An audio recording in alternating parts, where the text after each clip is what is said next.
Alongside Adam Lauridsen, I'm Ravi Kapur. After NBA Finals game number one, the 2020 NBA Finals done in a virtual way, at least in terms of our coming to you live from our respective home facilities in the Bay Area. Adam, we would normally be courtside bringing you coverage. This year, completely different. The 2020 season ends up in the Orlando bubble, and we have two teams that both did make the playoffs last year, in the Lakers and the Heat, squaring off here in this year's finals.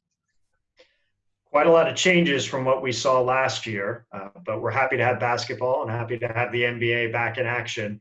A bit of a disappointing game tonight, but I think we still have a series ahead of us. The Miami Heat, unfortunately, are dealing with injuries that may undercut what really had been one of the great stories of the bubble, their resiliency, their ability to tough it out with a team that really lacks a true superstar, except for Jimmy Butler. But they may have met their match in the Lakers, who looked pretty dominant in game one. The Lakers put on a show, frankly, after about halfway through the first quarter. It looked like we were going to have a heck of a matchup. The Heat really came up on fire. They played really well throughout the playoffs, but the Lakers turned it on, and frankly, it was a disappointing showing for the Heat throughout the game. And the Lakers, with the size, with the way Anthony Davis is playing right now, I mean, he's playing like an MVP. You got LeBron James, who is remarkably consistent, especially when you're playing in the finals. And then the other role players for the Lakers stepped it up big time, and the Heat looked flustered. The Heat strategy from the start appeared to be try to contain LeBron, try to contain Anthony Davis, let the other Lakers beat you. That got some of the role players going. And then, as you pointed out, Davis just had an incredible game. He's looked absolutely dominant. And even with double teams from good defensive players on the Heat, they weren't able to slow him down. If that trend continues, this is going to be a very short series. And Anthony Davis with 34 points, LeBron James with almost a triple-double, 25, 13, and 9 assists. I mean, looking back on all the coverage we've done over the years at the NBA Finals, covering the Warriors 4 straight years, playing LeBron James, I guess I have a new appreciation for the small ball victories, winning 3 out of 4 of those matchups, because the Heat just looked so undersized against the Lakers tonight. Yeah, it's a different team, this Lakers team, than what the Warriors faced with LeBron. He never had a big man who was as talented, obviously, as Anthony Davis. But it really does free him up to be more of a creator. It takes some of the offensive pressure off of him.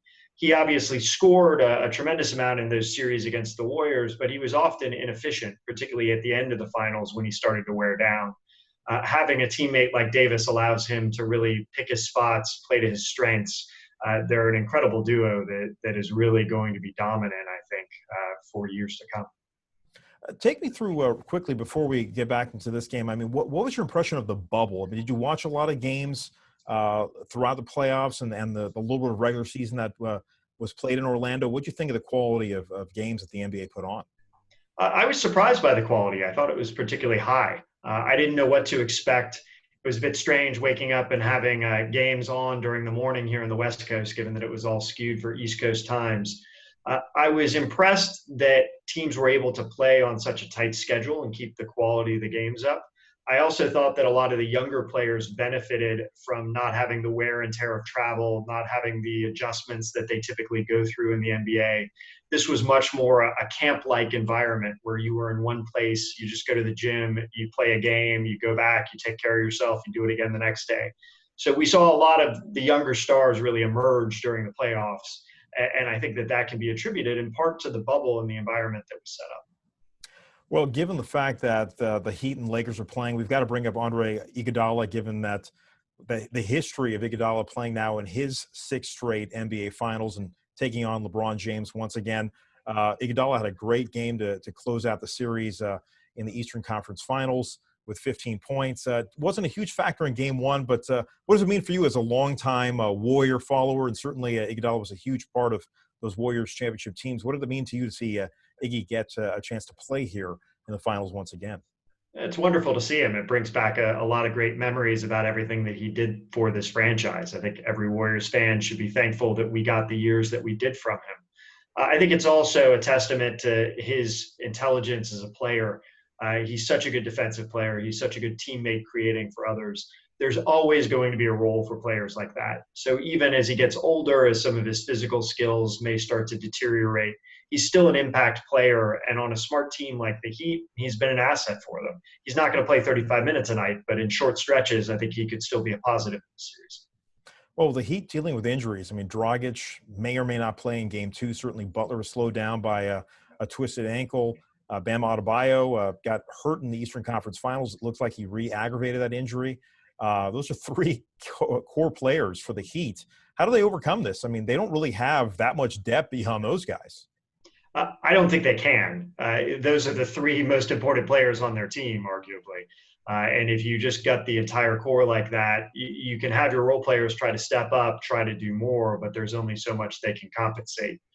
As we saw last year with the Warriors, you have Kevin Durant, Klay Thompson go down. You just can't replace players like that. The rest of your team can try as much as they want, but they're not going to make up the difference. So the Heat are a true team. They work well together. I think they'll be able to recover to be competitive, but it's going to be an even tougher uphill climb for them at this point. And the turnaround time, they only have really 1 day off, and they're back at it Friday night. So they're going to have a tough task ahead of them if they're going to try to win game 2. And what are the keys? If you're Eric Spoelstra, was there anything positive that you can take away from game 1? I think you go back and you look at the first half of the first quarter, which was the best stretch of the game for the Heat. They were aggressive on defense. They were really disruptive to what the Lakers were trying to do, and their offense was very fluid. They were spreading the court. They were hitting three-pointers. A lot of the Heat three-point shooters really didn't perform that well for the rest of the game. And so I think you need to go back, look at how you can spread the court, look at how you can get those shooters involved, try to get your offense flowing again, and then just encourage people to be as aggressive as they can be on defense. You're going to need to double team. You're going to need to have everybody crash the boards given the size disadvantages. But with effort, you can overcome a lot. So that's what they're just going to have to try to do. And moving forward, you think the Lakers have this in hand with or without a full complement of Heat players? I think they do. I was hoping it was going to be a 6 or 7 game series if both teams were at full strength. Right now, this feels like a 4 or 5 game series. If the Lakers stay focused, if they want to get it done, they should be able to dominate based on talent alone. Now, certainly the Lakers took the oxygen out of that arena. If there are no fans there clearly, but certainly for those of us watching at home, gosh, this game was a blowout. And if this continues, this will be a very, very short series. Well, Adam, it was great to see you, even though we're not courtside this year. Everything's unusual about 2020, but at least there's basketball, even though it is in the middle of a presidential cycle, which is very weird for me because one moment I'm doing political covers and the next I'm doing sports.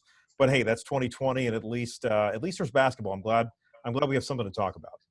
Yeah, we're looking for the bright spots here. It's wonderful to get to talk basketball with you again, even if we're doing it at our homes instead of on a championship court. It's great to do it. All right. Well, for Adam Lauridsen, I'm Ravi Kapur. We'll see you after game 2.